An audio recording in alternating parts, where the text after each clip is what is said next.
I've recently taken over the service department at a local auto service center where service is only about a quarter of the overall gross. I was brought in to the same place about 10 years ago to do the same thing, consult and troubleshoot. I left about 7 years ago. I was called again recently, and again the department is back to the same old business, right? The techs run in the garage and no systems in place, blah, blah, blah, same old stuff. After about 3 months, the place has been up about 80%. Over the last 6 years, it's been in the red about 3 of those years and broke even about 3 years. After changing the culture, implementing systems and procedures, the department is up 80%, again, like I said already, week to week, and on pace for $1.2 million, which is just naturally what that shop will do without advertising and marketing. Just getting back to the basics, outworking everyone until they follow your lead. You know, the same old story. This leads me to my question. After all that hard work, there's still one major hurdle. This shop A-Tech, who is, again, messy at best, holding the department back with a steep salary and horrible productivity. I've managed to work around him, running the shop as efficient as I could with 6 other guys. It's the same technician that my second week there says to me in the garage in front of all the other techs and the owner that I should stay up front because he runs the back and I run the front. To which I replied, no, my friend, I run both. So you'll be seeing a lot more of me out here. The owner has been blinded by his own loyalty, in my opinion, to a 5-year employee who's been telling him what he wants to hear and chasing off other competent techs over the years. The owner's defense, he's not a service guy. He is running the 3/4 of other, the rest of the gross this overall company sees. And I would mention it, but it'd be too specific for this application here. I've managed to keep our cost labor net in line, worked around this tech to avoid misdiagnosis of customers' vehicles. I mean, he's not even in the ballpark most times. So the owner's now asking questions about this tech's salary versus productivity, which my response a few times has been, we've gone over this a few times. I've suggested that we dismiss him my 3rd week here. Again, 2 months in, again, 3 months in, after starting to realize that this owner maybe has a small soft spot for this guy. He's kind of eased up and learned again to work around this guy. And in this guy's defense, he's got a sweet thing going there. He knows I know what's going on. If the owner wants to put up with it, fine. But at some point, I start feeling guilty, and other technicians are bothered by this as well. This guy's got an ego, and he's rude. And again, they got to fix all his mistakes, and he was supposed to be the guy there. So do I just fire this guy and save the owner from himself? So I would go at this a different way. So whenever we go into a service department, there's always that guy usually that's not unique.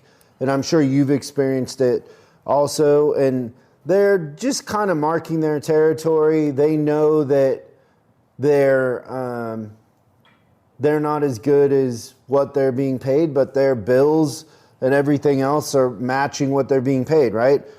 That's one thing that will happen is even though somebody maybe doesn't deserve what they're being paid, their bills and mortgage payment will catch up to what they're making pretty quick.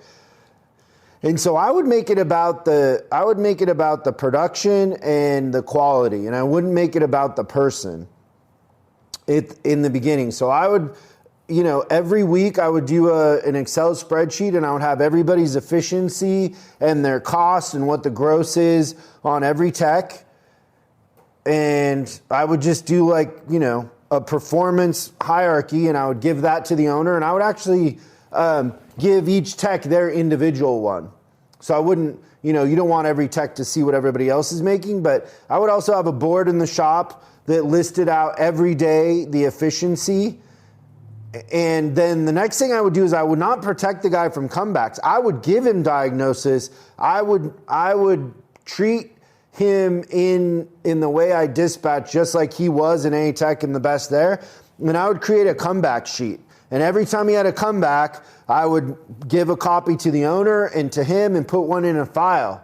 Every time he has a comeback. So a comeback sheet would be like, the RO number, what vehicle, the original concern, and then what was wrong with it, and the fix and how much it cost to fix it. And I would, if that technician had to spend a couple hours, I would relate a cost to that, fixing it. And I would start tracking comebacks and then let the facts kind of work themselves out. But most of the time when we make it about our feelings and politics and jockeying for position, it just gets uglier. It doesn't get better. When you make it about the results and the outcome, sometimes they will fix themselves and other times they will go away. If it gets to the point where it's ramping up, I would call the owner in and I would just have a blunt conversation, and I would say, does this guy have naked pictures of you? Is there something I don't know? Because the evidence is the evidence and I don't understand. But I wouldn't do that for a couple months. I would go with the strategy that he probably will either tune up or go away if you just make it about the outcome and not about anything personal or politics, that sort of thing. Yeah, I think that that's the big thing, is when you make personnel decisions, and especially about talking about getting someone going down, if you are doing it and playing the politics, it will almost never end how you think it's going to. Like, I've never seen where we try to save someone from themselves and they come back later and be like, I'm so glad you did that. What ends up happening really is, it's like, why did you do that? Because what I heard from the voicemail is that the owner kind of, this person has the ear of the owner a little bit, which is a pretty dangerous position to be in if you're the person that's in charge of trying to get rid of them. Because I don't think that, if anything, it would kind of put you into the political exposure. The only way to do this right is to do it by the facts and the results. Like, there's no other way to, and really that's how we should be doing human resource decisions in general. But I definitely like the thought of the comeback sheet is really smart. Yeah, and I think too, like, if you take a little different approach with the guy, you might want to pull him in closer and actually like take him to lunch and be honest with him about what he's doing in a very calm way. Like, just like, hey, I'm here to turn this thing around, and like you're either on our team and refer to yourself and the owner as us, because if you're there for the performance of the business, it is us. It's not a territorial thing. It's an outcome of your efforts. Make it about the outcome of the efforts, but ask him about his ambitions and what's going on, and is he struggling with something, and bring up in a subtle way, like over lunch, like, you've had a couple comebacks recently.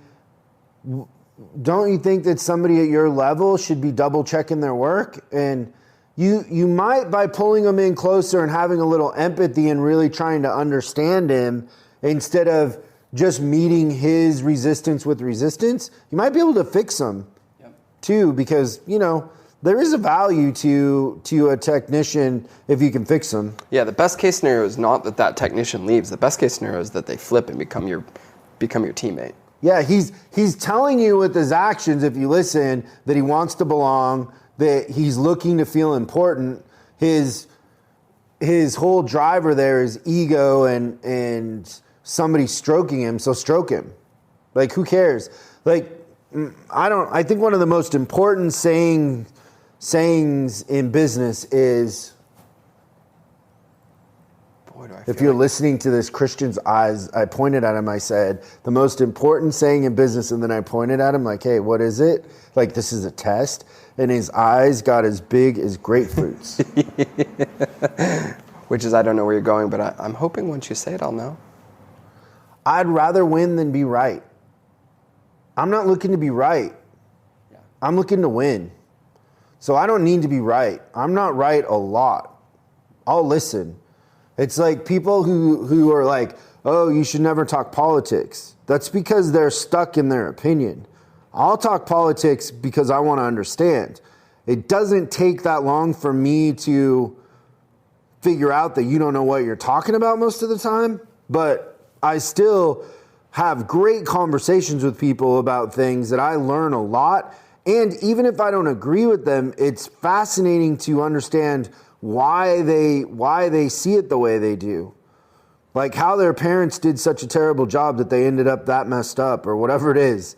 And so I don't want to be right. I want to win. And think the same thing with him. Like, if he's a tech and you can balance out the score and balance out the pay and figure it out, the truth is your friend. Just go with the truth. Create a hierarchy of performance, create accountability, and then encourage him on the other end, and he'll either come or he won't. Thanks so much for watching this clip of Service Driving Revolution. We're uploading new stuff every day, so make sure you subscribe and click the bell icon so you don't miss out. If you have a question you'd like us to answer on the show, call 8333-ASK-SDR and we'll answer your question on the show. That's 8333-ASK-SDR. For special deals on our books and training, head over to offers.chriscollinsinc.com. Now that's offers.chriscollinsinc.com. I'm Chris Collins, and I'll see you in the next video.